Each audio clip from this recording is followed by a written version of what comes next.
there was a thing the size of a lime smack in the middle of his brain.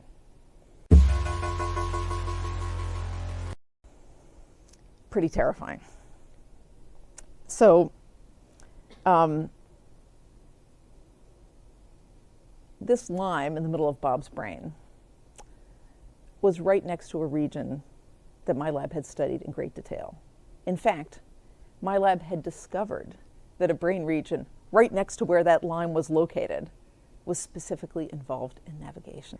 I remember that we scanned Bob a bunch of years ago for a regular experiment in my lab.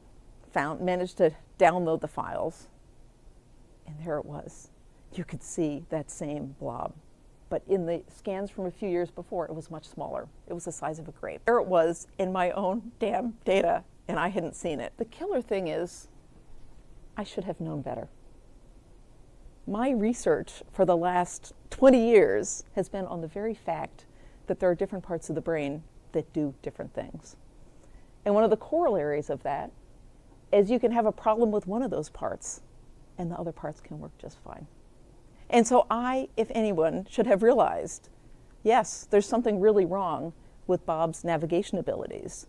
And the fact that he's smart and witty and funny and holding down a high-powered job doesn't mean there isn't something wrong with his brain, with a part of his brain. But I didn't realize that. The neurosurgeon said, it is of paramount importance that you find the best neurosurgeon. It's the difference between whether Bob dies on the table or goes on to live a normal life.